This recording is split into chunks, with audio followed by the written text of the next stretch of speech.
Brasília. Atualmente, o nosso entrevistado de hoje, que é o Marcelo Cifoli, ele é síndico do Centro Clínico Sudoeste, que fica em Brasília. Para quem conhece Brasília, é um empreendimento que fica do lado da HFA, que a HFA é o Hospital de Forças Armadas, na verdade, acaba tendo uma movimentação bastante grande. E quanto ao centro clínico, né, que o Marcelo Cifoli administra, possui hoje 90 empresas dentro desse condomínio, né, que trabalham basicamente no segmento de bem-estar, beleza e saúde. Então é isso. Marcelo, seja muito bem-vindo ao InfraFM Talks, é uma alegria ter você aqui. E tá tudo bem aí? Sim, fico feliz em compartilhar uma visão um pouco diferente desse eixo Rio-São Paulo. Brasília já é a terceira maior cidade do Brasil, então é um mercado aqui, a administração predial, a administração de condomínios está bastante profissional aqui na cidade também. Muito bem. E deixa eu te falar, dentro desse contingente todo de 90 empresas que trabalham dentro do seu condomínio, né, quantas empresas estão trabalhando atualmente, considerando que você tem um público também específico da área de saúde? Tem muita vacância, o pessoal foi embora, como é que está? Sim, então eu sempre gosto de frisar que aqui é um condomínio, então as empresas abrem e fecham de acordo com a sua vontade. Diferente de um shopping, todos abrem e fecham no mesmo horário. Então, assim, para minha surpresa, Leia, apesar de aqui ser um prédio 100% focado na área de saúde, a gente tem assistência médica, tem várias clínicas odontológicas, tem também empresas que mexem com comércio de produtos médicos, hospitalares, uma ótica, loja de colchão, farmácia, mas praticamente 2/3 das empresas fecharam. Então, a gente tem 1/3 só das empresas funcionando aqui. Então, realmente, o condomínio, tendo em vista essa diminuição, seja das pessoas que trabalham aqui, são cerca de 900 pessoas nessas empresas todas que trabalham, a gente tem um fluxo de quase 4.000 pessoas por dia, mas diminuiu radicalmente. E vale a pena até lembrar para os telespectadores aí do Brasil afora que o Distrito Federal foi o primeiro estado do Brasil a decretar o fechamento das empresas. Então, foi o primeiro estado. Aqui, eu até considero a minha atividade como gestor predial é essencial. Boa parte das empresas que funcionam aqui são essenciais também, porque é clínica médica, tem clínica de cardiologia, de urologia, mas eu vi uma diminuição bastante grande também, até nessas especialidades que a gente imagina que são essenciais, que as pessoas não vão sair de casa para vir aqui no cardiologista só passear. Mas realmente, como falei, diminuiu muito o fluxo, seja de trabalhadores ou de clientes aqui no prédio. Deixa eu te falar, na verdade, também mudou muito, em função aí de contaminação, mudou muito o fluxo, né? Como se entra nas edificações, usa álcool em gel, né? Cuidados com botoeiras de elevadores, etc, etc e tal. Sim, Você é teve que verdade. trabalhar nisso também, nesse fluxo, com os seus prestadores de serviços, para poder receber, na verdade, diminuir o fluxo, mas ele continua dentro do condomínio, né? Então, você precisa tomar alguns cuidados. Quais foram os cuidados que vocês tomaram nesse sentido? Assim, tendo em vista que a gente teve uma redução bastante expressiva aqui do público, a gente fechou, são 2 andares que a gente tem de salas, então, num segundo andar, nós fechamos todos os banheiros públicos, até para concentrar a limpeza e o fluxo de pessoas nos banheiros do piso inferior.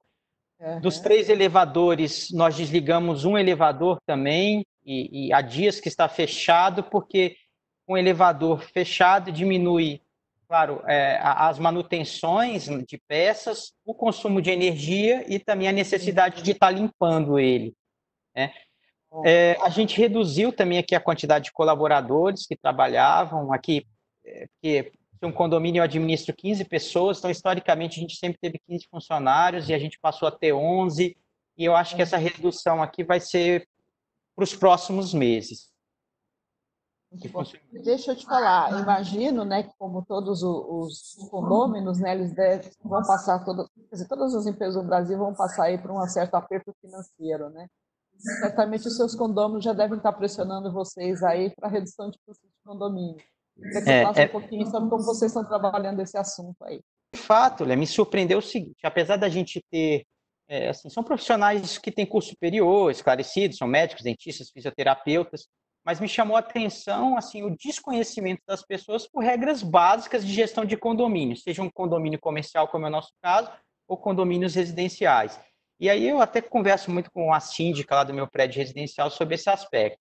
mas lá ela teve algumas pessoas consultando sobre essa questão de redução. Aqui me chamou a atenção, vamos dizer, quase 20% das empresas vieram me questionar, me indagar sobre isso, como se fosse um direito, realmente, né? Só que ontem até uma médica me ligou, mas mais a título pessoal, ela estava relatando um problema lá de um apartamento que ela quer mudar e quer fazer uma reforma, e inclusive teve até uma decisão do Tribunal de Justiça aqui do Distrito Federal de proibição de que fizesse-se uma reforma aqui em determinado prédio aqui em Brasília, justamente porque as pessoas, eu até concordo com a visão desse juiz, porque as pessoas estão em casa, estão estressadas, então imagina você passa tanto de gente em casa, com as crianças e ainda uma obra acontecendo, é uma coisa que aumenta muito o estresse ali da pessoa, mais pessoas circulando, material de construção. Então foi até assim, não sei se a palavra certa é desagradável, mas eu até fiz um texto padrão de copiar, colar, que respondi via WhatsApp, respondi via e-mail, falando, não, isso aqui é um condomínio, então o síndico, por decreto, ele não pode nem aumentar, nem reduzir as taxas de condomínio, tem que ser submetido a uma assembleia. A nossa convenção é bastante antiga, não tem previsão dessa questão de realização de assembleia online, não temos essa previsão, então teria que ser feita uma assembleia física. Então, como eu até por coincidência, dias antes aqui desse fechamento, eu já estava com uma assembleia marcada, que eu tive que cancelar, mas ao mesmo tempo que eu falei para as pessoas, a gente não pode marcar a assembleia para aumentar, não pode marcar uma assembleia para diminuir também. Mas a grande verdade é que, apesar da gente ter tido a redução de alguns custos aqui, de energia, de água, por exemplo, até uma redução de funcionários, que a gente vai ver o reflexo disso nos próximos meses somente, mas ao mesmo tempo, na linha do que você estava falando, Leia, teve aumento de outros custos, porque a gente não comprava aqui com a frequência que estamos comprando hoje álcool em gel em grande quantidade, produtos específicos para fazer desinfecção de ambientes, como a gente fez no final de semana que o prédio está vazio. A inadimplência aumentou significativamente também, como eu vi. E aqui, como condomínio comercial, a gente tem a peculiaridade de que a gente administra alguns aluguéis aqui, de depósitos. O condomínio é uma situação atípica no Brasil. O condomínio é dono de 1/3 do prédio, que é uma área de garagem. Então, vários aluguéis que a gente tinha aqui de vagas, as pessoas foram simplesmente cancelando esses aluguéis, porque as empresas estavam fechadas, aqueles profissionais não iam vir mais. Então, isso aí também houve uma diminuição das receitas. Então, é um equilíbrio aí que a gente está dia a dia aqui acompanhando, né? Eu financeiramente, o operacional com os funcionários que estão trabalhando. Muito bom. E assim, aí em Brasília, né, e imagino que você tem os colegas com quem você troca informações, qual que você acha que são os aprendizados, né, para os gestores prediais, né, frente a esse novo momento que a gente está vivendo? Como será daqui para frente? Queria ouvir de você um pouquinho sobre isso. O que eu vejo muito, Leia, aqui talvez assim, até uma fábula infantil, que é da formiga e da cigarra, né, de você sempre estar fazendo provisões para momentos de dificuldade. Então, eu sempre pensei dessa forma, talvez até lá, educação do meu pai, da minha mãe, eu tenho uma vida bastante confortável, moro bem, tenho dinheiro para fazer o que eu preciso, mas sempre tenho uma reserva financeira aqui para outras finalidades, né, outros imprevistos. Então, eu vi aqui que muitas empresas aqui do prédio não tinham essa reserva financeira aqui, então, de repente, 10 dias, 15 dias que ela fica fechada, já compromete totalmente o fluxo de caixa. Então, eu acho que isso vale também para os prédios, né? Então, tem prédios, eu ouvi falar que aqui no Distrito Federal, 2 condomínios comerciais com perfil bem parecidos com os nossos conseguiram promover essas reduções de taxa de condomínio, mas não sei se fizeram assembleia.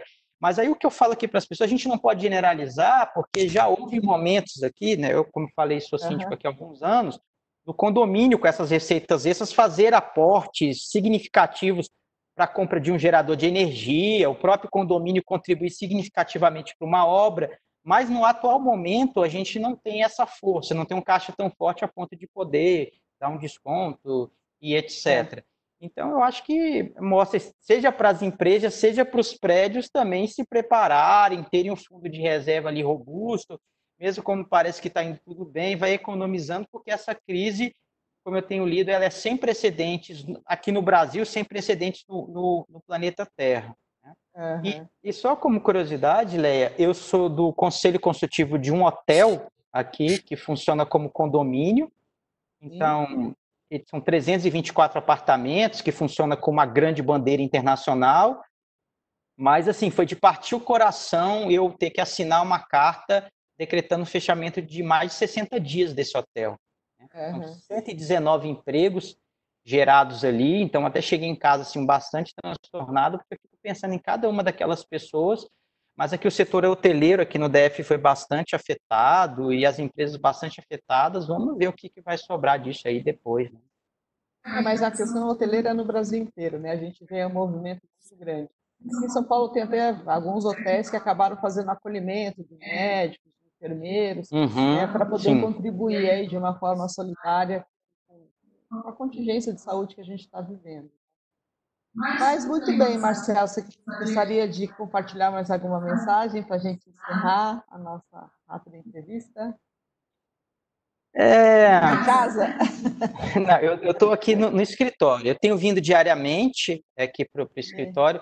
Até nessa linha do que você falou, Leia, eu tenho um amigo que é dono de um grande hotel aqui, mas eu até também as atividades diminuíram absurdamente lá, mas eu até compartilhei ele com essa ideia, porque na Europa tem hotéis que estão acolhendo doentes, né? É o caso de um Uhum. hotel aqui em Brasília, um grande hotel que vai ser transformado num hospital de campanha temporário, e hotéis que estão acolhendo os profissionais de saúde que muitas vezes eles não querem mais ter aquele contato diário com a família. As pessoas Sim. que estão na linha de frente ali, médicos, enfermeiros, técnicos de enfermagem. Então, às vezes, até teve um conhecido aqui do prédio que estava já cogitando para um cardiologista alugar uma kitnet para que ele pudesse temporariamente sair do hospital, ir lá tomar banho, ficar isolado da família Uhum. e depois que passar toda essa crise voltar.